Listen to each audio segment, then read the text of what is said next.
Mesdames et messieurs, chers téléspectateurs, bonjour. Merci de nous recevoir chez vous. Vous êtes sur Télé-École, la première chaîne de télévision 100% éducation en Afrique au Sénégal. Vous êtes dans Affaires de crack, l'émission dédiée à l'innovation et à la créativité.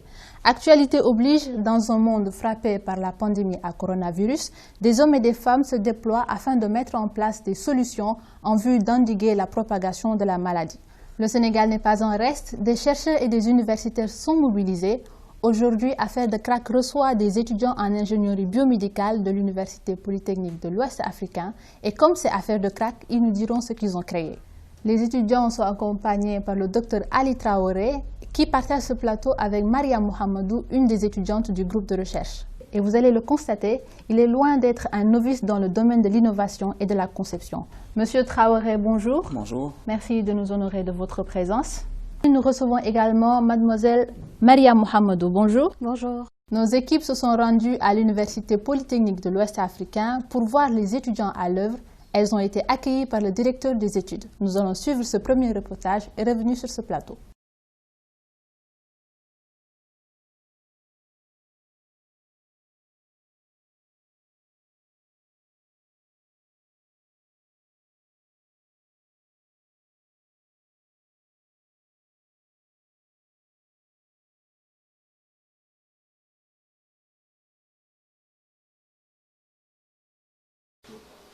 Bonjour, moi c'est M. Ndiaye Moustapha.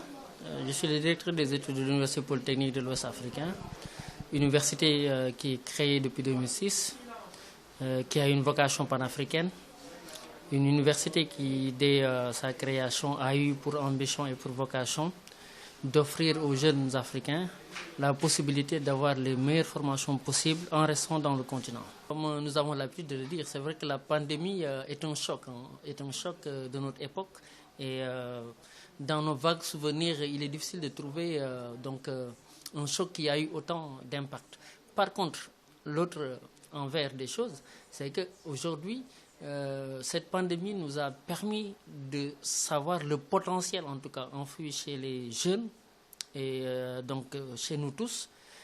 Donc cette capacité de résilience-là, cette capacité à faire face à des problèmes, de ne pas raisonner comme des problèmes, mais de raisonner sous forme de solutions. Et donc, l'université ayant pour vocation de ne pas être hors de la société, l'université a pour vocation de participer à la prise en charge des problèmes sociétaux. C'est dans ce cadre-là que nous nous formons des ingénieurs.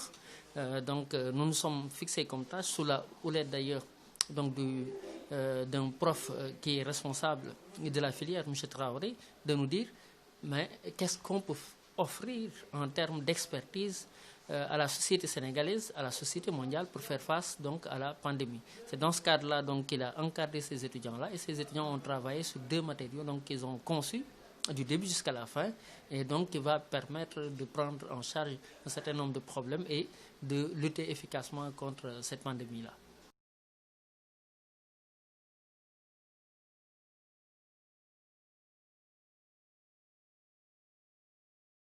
Vous avez suivi ce reportage. Il faut le dire avant de commencer, vous avez eu un parcours assez impressionnant. Est-ce que vous pourriez en faire un petit résumé pour les personnes qui nous regardent? Oui, tout à fait. Je vais essayer d'être bref. Je vous remercie de l'invitation. Et c'est un plaisir pour moi de parler de science sur ce plateau destiné aux étudiants, aux élèves, que je souhaiterais se lancer de plus en plus dans le domaine scientifique. Pour revenir à votre question, je me nomme Ali Traoré. Et j'ai étudié au Sénégal, j'ai eu mon bac ici, au fameux cours Sainte-Marie de Anne, que vous connaissez probablement. Et ensuite, après mon bac, j'ai quitté le Sénégal pour faire une université en France, l'université René Descartes à Paris 5. C'est là où j'ai fait ma filière de physique médicale, un domaine que j'ai choisi tout en sachant que c'était un domaine très rare au Sénégal, voire inexistant. Un domaine qui consiste à exercer dans le domaine de la radiothérapie. Une fois fini mon master, à cette époque, je suis en 2009, je souhaite faire de l'ingénierie biomédicale, domaine qui se trouve assez rare aussi au Sénégal. Tout ça dans l'état d'esprit de revenir au pays. Et donc, je suis allé au Canada, à l'Université de Montréal, joint avec l'École Polytechnique de Montréal, où j'ai réalisé un master d'ingénierie biomédicale pendant 3 ans. Et par la suite, je voulais faire un doctorat Et donc, j'ai eu la chance d'être lauréat d'une bourse européenne qui s'appelle la bourse Marie Curie, qui m'a permis de faire un doctorat européen que j'ai réalisé à travers 3 pays, l'Espagne essentiellement, l'Espagne, l'Allemagne et la France. Voilà un petit peu le parcours de M. Traoré. Assez impressionnant, comme je le disais. Et également, vous êtes étudiante dans quelle université? Je suis étudiante à l'Université Polytechnique de l'Ouest africain en Master 2. En ingénierie biomédicale. En ingénierie biomédicale. Et qui est M. Traoré pour vous? M. Traoré est notre professeur en imagerie médicale et en traitement de signal. Donc, parlons un peu de ce dispositif que vous avez conçu. Quel est ce dispositif et comment vous évolue l'idée? Alors, je vais revenir un petit peu sur l'historique du projet. Donc, au courant du mois de mars, alors que je suis en pleine activité de donner des cours aux étudiants, nous sommes contraints donc à stopper les cours, et, comme vous le connaissez, dû à cette fameuse pandémie, la Covid-19. Et donc, à ce moment-là, le mois de mars, nous arrêtons tout. Et on est confinés chez nous pendant quelques semaines. Et le mois de mars arrive et je me dis comment je ne supporterai pas qu'on s'en sorte à la fin de cette pandémie et que notre université, notre filière d'ingénierie biomédicale, qui est focalisée sur tout ce qui est accès santé, en particulier sur le développement, la conception d'équipements, dans le but de faciliter, dans le but d'aider les patients à une meilleure qualité des soins, je ne concevrai pas. Je ne peux pas concevoir qu'à la fin, on n'ait pas fait quelque chose dans cette lutte, qu'on n'ait pas participé.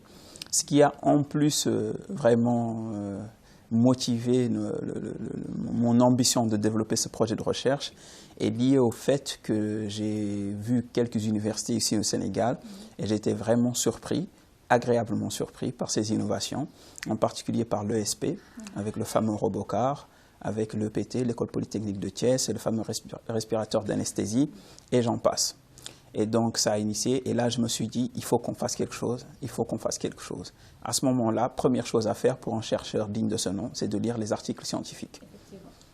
Et donc, je me lance là-dedans, je bouquine, et je cherche à ne pas faire la même chose que les autres. Donc, une fois que je bouquine ces articles, les idées sont claires. Il y a 3 entités à cibler dans cette lutte. La première entité, c'est le médecin, il faut l'aider dans sa lutte. Il faut aider le patient ou il faut aider les deux. Les deux, ça veut dire l'environnement où il se trouve. Et on a ciblé plutôt donc, la prévention. La prévention, c'est-à-dire, en fait, la difficulté de cette pandémie, là où elle est difficile, ce n'est pas son traitement. Vous avez vu que le Sénégal arrivait bien à traiter les patients. Mais par contre, la difficulté se trouvait dans le fait de traiter, d'éviter la contagion. Et donc, il fallait limiter ça. Comment limiter ça? En limitant, bien sûr, la contamination par surface. Or, les équipements qui sont présents dans les hôpitaux sont souvent les endroits, les équipements qui sont présents dans les hôpitaux. Sur les surfaces de ces équipements, c'est là où se trouvent effectivement, c'est là où vont se déposer les bactéries, en particulier le fameux coronavirus. Et donc, nous avons voulu axer là-dessus. Et bien sûr, ça s'étale sur les masques, qui sont bien sûr juste un nid, tout simplement, et qu'il faut changer régulièrement. Il y a l'autre aspect, c'est le fait que notre pays n'est pas un pays industrialisé, et donc nous ne fabriquons pas de masques localement. Et à ce sujet, si vous êtes un petit peu habitué à la logistique de l'hôpital, il faut comprendre que les médecins sont obligés de changer les masques chaque 2-3 heures, selon différents hôpitaux. Et donc, vous comprenez l'investissement financier nécessaire au pays. Et donc, nous nous sommes dit que ce serait important de trouver une alternative en, par exemple, faisant de telle sorte que les masques soient réutilisables. Et ça, vraiment, ça a été le point de départ. Et on s'est dit qu'on va se lancer dessus. On n'avait aucune idée de quoi ça aurait l'air, mais voilà. Mais vous aviez l'envie de faire quelque chose et l'idée était là. Tout à fait. Et donc, pour ceux qui nous regardent et qui ne comprennent pas, qu'est-ce que l'ingénierie biomédicale et en quoi elle est importante, voire primordiale?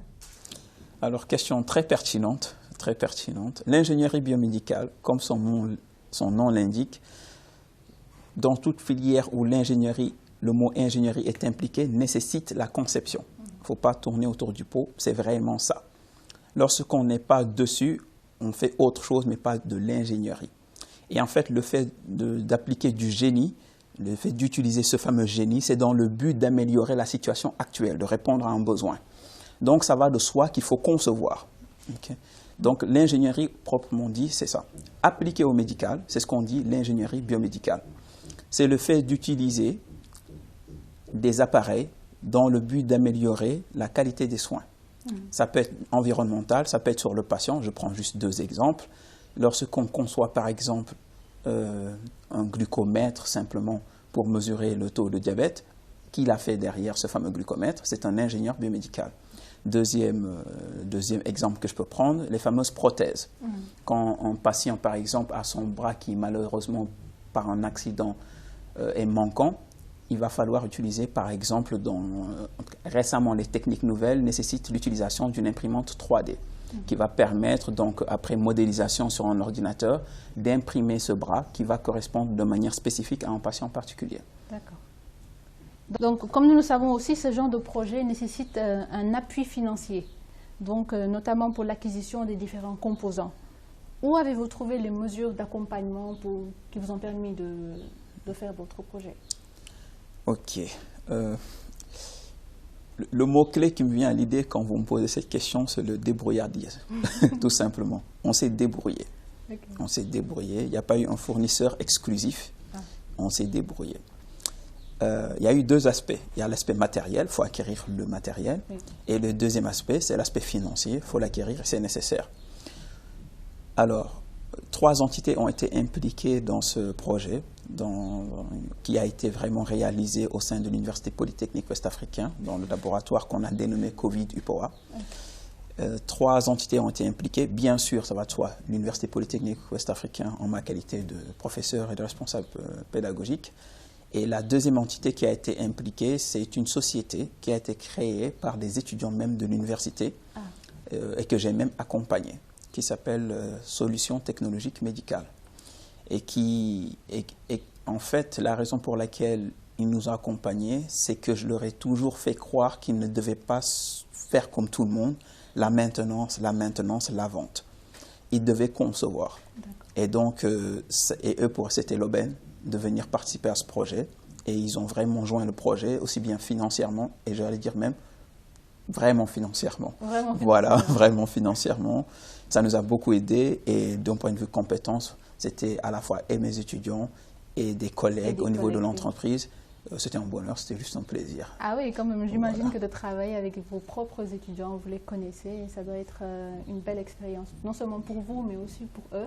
C'est un apprentissage perpétuel. Tout à fait, tout à fait. Qui continue même en dehors de Covid ou de l'arrêt des cours. Tout à fait, tout à fait. Il me semble qu'il y a eu une structure hospitalière qui vous a accompagné. Absolument, absolument. Vous faites bien de le rappeler. Alors, ça a été un choix initial d'impliquer différentes structures, en particulier l'hôpital, l'entreprise et l'université. Vous voyez bien la juxtaposition des 3, pour en fait développer un produit qui répondrait aux besoins de l'utilisateur qui se trouve être à l'hôpital. Ça a été vraiment la raison pour laquelle l'hôpital a été impliqué dès le départ. Et donc, en la personne du chef de maintenance du CHU Dantec, le CHU Dantec a été impliqué dès le départ sur la pertinence du projet. Il y a plusieurs anecdotes que probablement d'autres étudiants vont vous raconter, qui a fait que nous avons toujours cru à ce projet. En gros, ils ont vraiment appuyé le fait de développer ce dispositif. Et par la suite, ils nous ont vraiment accompagnés d'un point de vue logistique, d'un point de vue test biologique, de par le laboratoire qui est présent au sein de Dantec, qui nécessitait vraiment la manipulation de quelques bactéries et du virus pour pouvoir faire les tests bactériologiques. Donc vraiment, ça a été un projet commun où vraiment plusieurs entités ont été impliquées. Et c'est un projet, j'ai envie de dire, national, et que j'aimerais que la plupart des structures, la plupart des universités suivent comme exemple, où chacun a sa part à jouer. Et puisse en bénéficier. Et puisse en bénéficier, absolument. Je le rappelle, nous sommes dans votre émission Affaires de crack, la plateforme qui permet à l'ingénieur, au physicien, à la personne qui aime la science de pouvoir s'exprimer et de pouvoir montrer ses créations.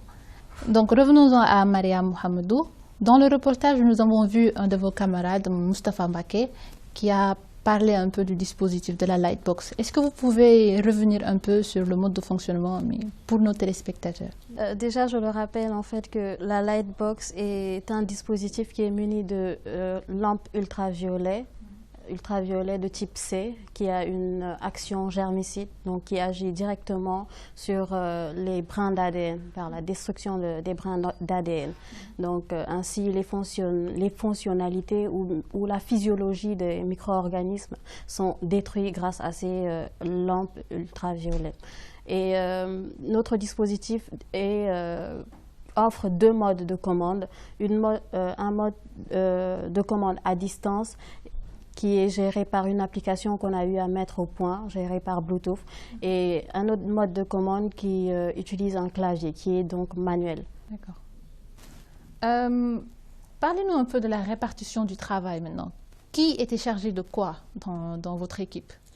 Donc, je peux dire que Jean-Baptiste, lui, il a intervenu plus au niveau hardware. Moustapha Gueye, lui, il a intervenu plus au niveau software de l'appareil, c'est-à-dire sur l'aspect programmation. Et Kouma, lui, il a intervenu plus dans l'aspect programmation et aussi électricité. Colly, non, elle a intervenu plus dans l'aspect test bactériologique afin de prouver l'efficacité de notre dispositif. Et le docteur, lui, il a fait quoi? Et le docteur, lui, il s'est chargé de manager le travail, de nous superviser, et à chaque fois qu'on rencontrait un blocus, il essayait de nous apporter des solutions. Vous avez parlé d'une application, donc il y a un algorithme derrière l'application. Qui a conçu l'algorithme, les codages? Qui a fait ça? Donc, par rapport à l'application, je dirais qu'on a utilisé une plateforme qui nous a permis de créer l'application sous la supervision du docteur Traoré. Un bref résumé du fonctionnement de la Lightbox, mais pour illustrer les propos de Mariam Mohamedou, je vous propose un second reportage dans le laboratoire de recherche des étudiants.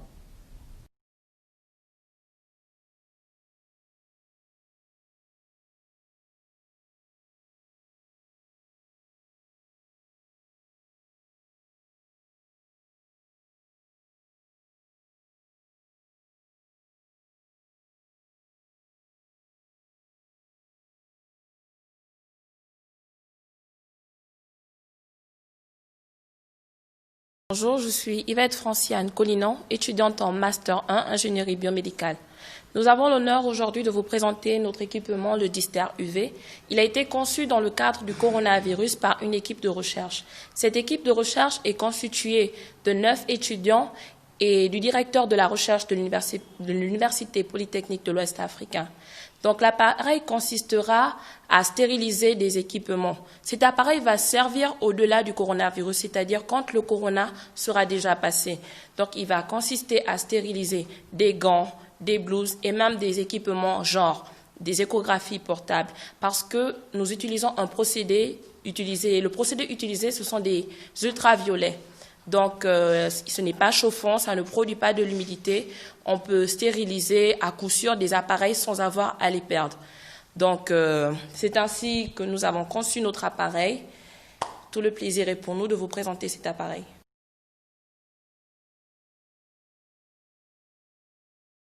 Alors, je réponds au nom de Ahmed Kouma. Je suis étudiant en 3e année de licence et je fais partie de l'équipe de recherche qui a développer le projet, le dispositif de stérilisation par rayonnement ultraviolet baptisé Dister UV.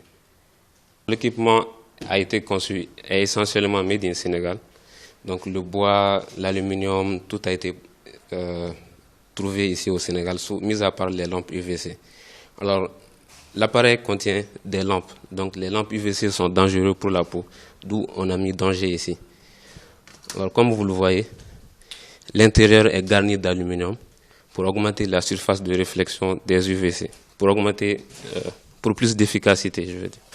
Alors nous avons 2 lampes en haut et 2 lampes en bas. Et le milieu a été recouvert d'aluminium pour faire un effet miroir, donc pour augmenter encore plus la réflexion. Bonjour, je me nomme Moustapha Makegaï, je suis étudiant en Master 1 en ingénierie biomédicale. Je fais partie de l'équipe qui a réalisé la Lightbox. Donc je vais vous montrer comment on va utiliser l'équipement. Voici l'équipement. Je vais vous montrer comment on va l'utiliser pour stériliser les instruments dont on a besoin. Donc, je vais ouvrir l'équipement.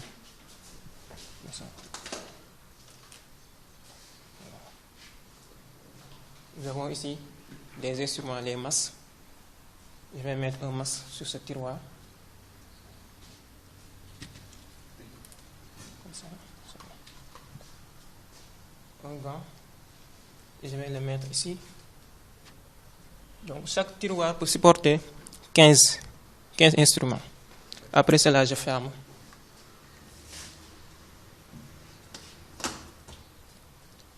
Ici, nous avons le clavier. L'appareil peut être commandé en deux modes. Il y a le mode clavier, il y a le mode Bluetooth. Mais pour des raisons de sécurité, nous avons opté le contrôle à distance. L'appareil est contrôlé à distance via une application qu'on a créée. Donc nous avons ici l'application qui va nous permettre de contrôler cet équipement. On a ici le bouton ON qui va permettre d'allumer l'appareil, le bouton OFF qui va permettre d'éteindre l'appareil. Donc quand on appuie sur le bouton ON, l'appareil va s'allumer. Comme ça.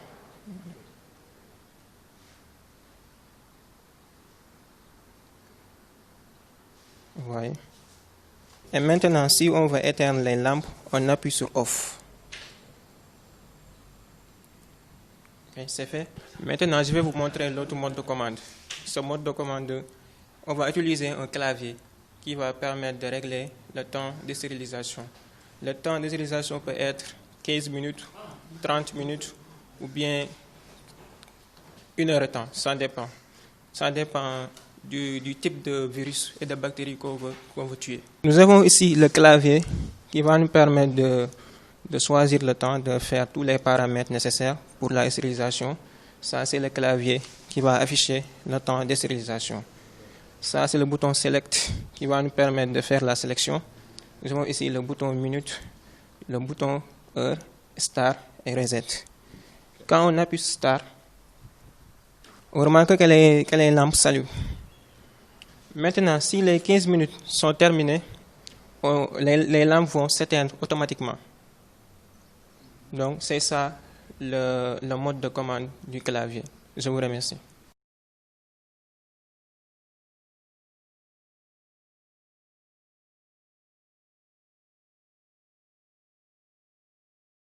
Nous sommes de retour sur ce plateau. Après avoir suivi ce reportage, professeur, j'aimerais vous poser une question.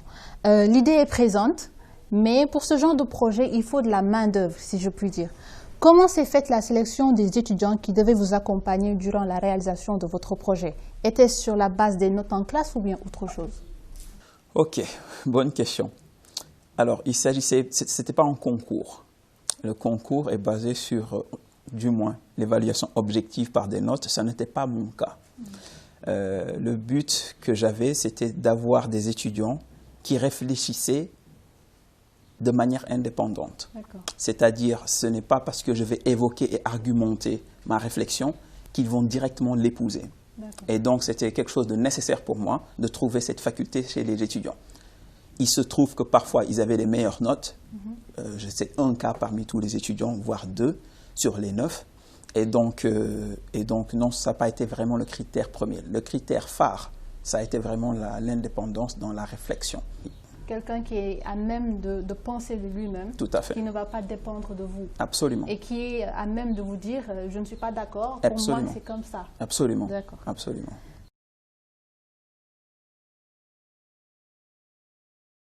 Et dans le marché de l'ingénierie biomédicale, on voit des dispositifs de désinfection qui fonctionnent avec la chaleur humide, d'autres qui fonctionnent avec la chaleur sèche.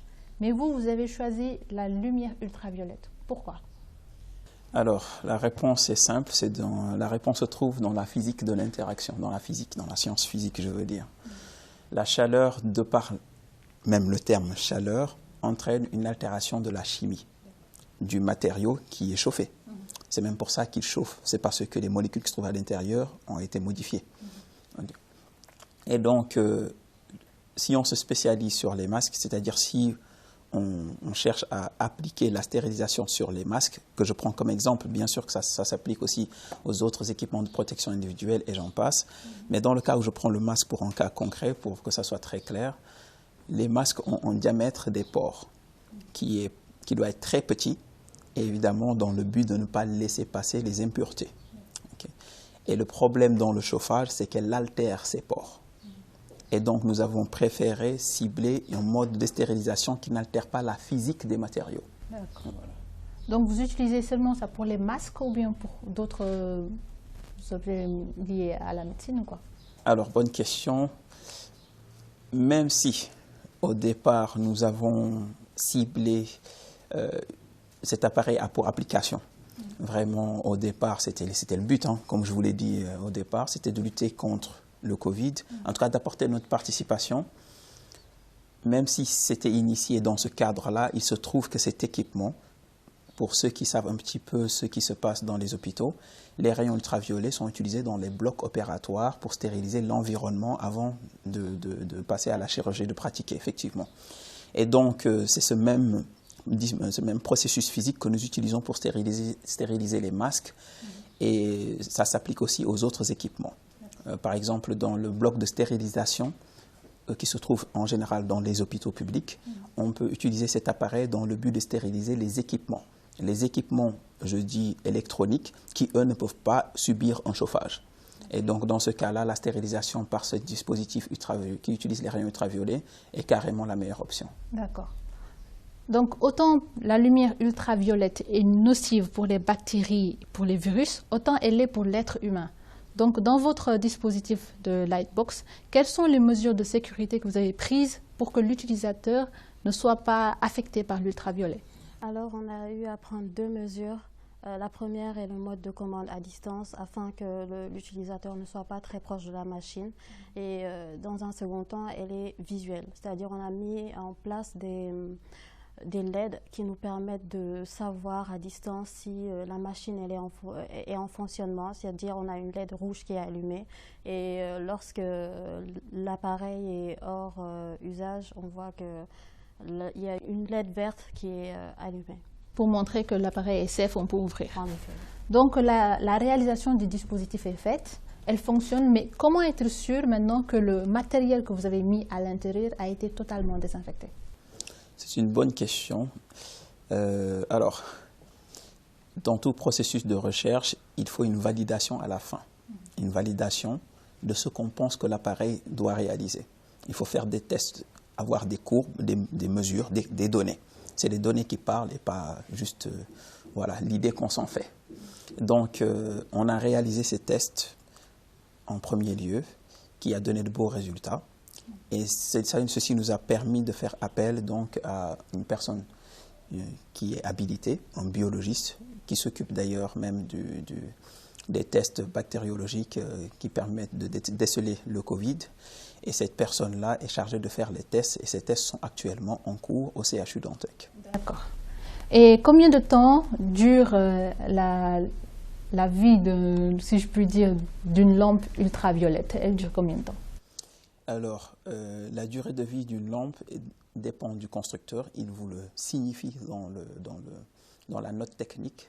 Et dans le cas, par exemple, de Philips qu'on a utilisé, ces lampes ultraviolettes peuvent faire au-delà de 8 ans. Au-delà de 8 ans. D'accord. Donc, et pour vous, Mariam, quel a été le plus grand défi que vous avez eu à affronter durant la conception de la Lightbox? Alors, mon plus grand défi au cours de ce projet a été plus au niveau de la programmation, l'Arduino. Je me suis dit que d'ici la fin de notre projet, je ne devrais pas en ressortir... avec des lacunes. Avec des lacunes, voilà. Vous aviez dans l'optique de maîtriser l'Arduino. Voilà. Et pour vous, professeur, c'était quoi votre plus grand défi? Le challenge, il n'est pas tant sur des moments spécifiques. J'ai toujours cru, en fait, qu'on allait surmonter quelle que soit la difficulté.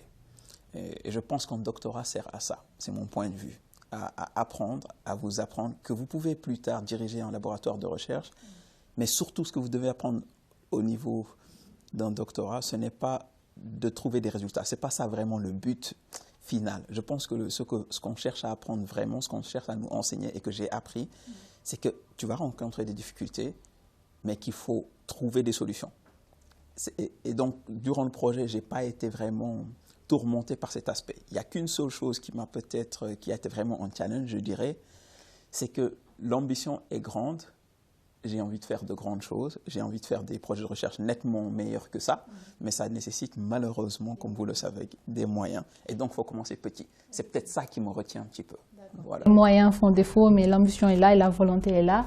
Et on espère que plus tard, vous serez à même, avec vos étudiants, vous serez à même de concrétiser tous vos projets. Merci. Mais moi, j'aimerais savoir, est-ce que le ministère de la Santé et le ministère de l'Enseignement supérieur ont eu connaissance de ce projet et ce qu'ils en pensent? Donc, le ministère de la Santé a été, on va dire, indirectement impliqué de par le directeur de l'ADIEM, que je connais personnellement, que je rencontre et qui parfois prend nos étudiants de l'Université polytechnique ouest-africaine dans le cadre de leur formation. L'ADIEM, c'est la direction des infrastructures et des équipements médicaux. Et donc, j'ai eu à le mettre au courant. Et à l'époque où on a fini le dispositif, je l'ai tenu au courant, je l'ai invité, et donc il a vraiment félicité ce projet. Donc il a été impliqué indirectement. Au niveau du ministère de la Recherche, non, pas officiellement. En tout cas, pas officiellement. Voilà. Et les structures hospitalières, est-ce que vous êtes allé vers eux, leur montrer votre dispositif? Bonne question. Alors, la seule structure hospitalière qui a été impliquée dans le travail, comme je l'ai dit tantôt, c'est le CHU Dantec.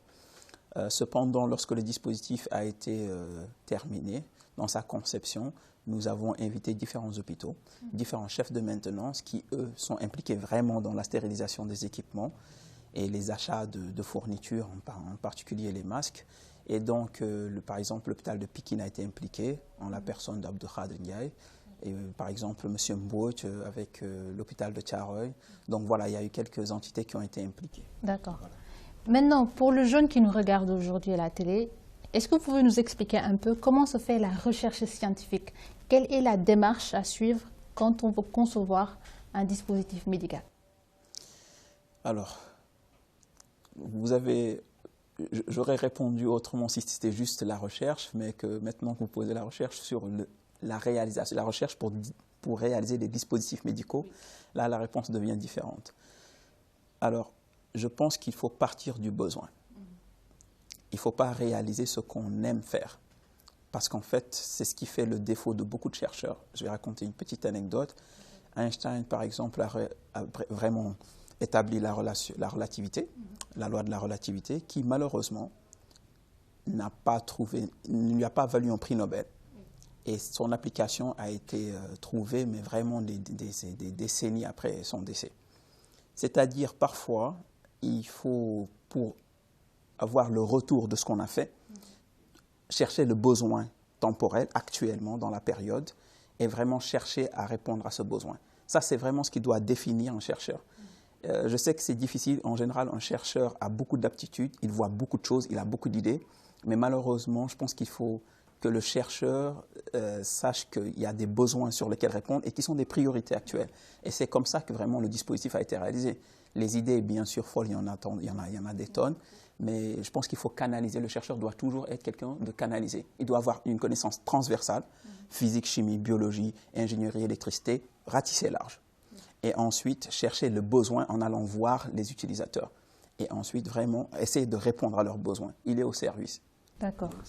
Et maintenant, quelle est la prochaine étape pour vous, mais aussi pour la Lightbox? Alors, pour moi, ça m'a permis de voir quelque chose de grand.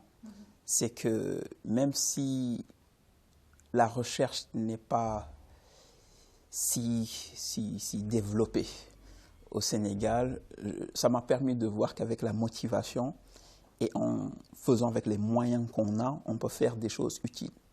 Donc voilà, je vais continuer dans ce sens, ça c'est sûr. Me concernant, la prochaine étape, donc, c'est de mettre en place un laboratoire de recherche qui va essayer de répondre donc, aux besoins locaux. Donc ça c'est sûr. Concernant la Lightbox, qui qui est axé sur le rayonnement ultraviolet pour stériliser. Nous allons chercher à développer donc des instruments qui utilisent l'ultraviolet, voire d'autres types de rayonnement. Je parle de fluorescence, d'infrarouge ou d'autres, et qui ont des applications, par exemple, sur un des projets actuellement, c'est par exemple pour la détection de faux médicaments avec la lumière. Bref, les projets sont larges le dispositif Dister UV, qui est le dispositif intelligent de stérilisation par rayonnement ultraviolet, nous a permis, en tout cas, pour le futur, de développer des projets, d'y croire, et c'est vraiment ça. C'est que ces étudiants, au moment où je les ai contactés pour venir participer au projet, ne pouvaient pas s'imaginer qu'ils auraient pu sortir un dispositif fini comme ça. Ça, c'était juste inconcevable. S'il y a une chose qu'ils ont appris et que c'était ça, ça me suffit. Ça, c'est très bien. Et pour vous, Mariam, quels sont vos projets? Vous êtes camerounaise, vous n'êtes pas sénégalaise. Est-ce que vous prévoyez de rester au Sénégal, continuer vos études, ou bien vous prévoyez de retourner chez vous? Alors, j'aime bien le Sénégal. Le Sénégal m'a appris beaucoup de choses. Pour le moment, j'y suis et on verra ce que l'avenir nous réservera. Inch'Allah. Et pour la Lightbox, est-ce que vous comptez la commercialiser? Alors, comme je vous l'ai dit tantôt, donc, il y a eu 3 entités qui sont impliquées. Le laboratoire qui a fourni le lieu pour mener les recherches. Le deuxième, donc, ça a été l'entreprise. Et donc, de par la présence de cette entreprise, évidemment, le but ultérieur, c'est de le reproduire et de le commercialiser. Donc, voilà. Et donc, le mot de la fin, professeur, ce serait quoi? Le mot de la fin, c'est en fait lié à l'ingénierie biomédicale, ce domaine. J'espère que dans l'avenir, et que de par ce combat que nous menons, que nous avons commencé, que nous allons découvrir au Sénégal, ou plutôt redécouvrir ce domaine qui s'appelle l'ingénierie biomédicale, et que nous allons l'emmener au-delà de la maintenance, au-delà de la vente des équipements, mais plutôt vers l'industrialisation d'équipements. La conception. Et la conception, bien sûr. Et pour vous, Mariam, le mot de la fin? Vraiment, cette expérience a été merveilleuse. J'ai aimé, j'ai adoré la conception et je pense que je continuerai dans cette lancée, Inch'Allah. On vous le souhaite en tout cas. Voilà donc qui met fin à notre émission Affaires de Crack. J'espère qu'elle vous aura inspiré à concevoir et à réaliser vos rêves malgré les moyens qui font parfois défaut, car quand il y a de la volonté, il y a de la voie. J'espère vous retrouver très prochainement pour un nouveau numéro de Affaires de Crack.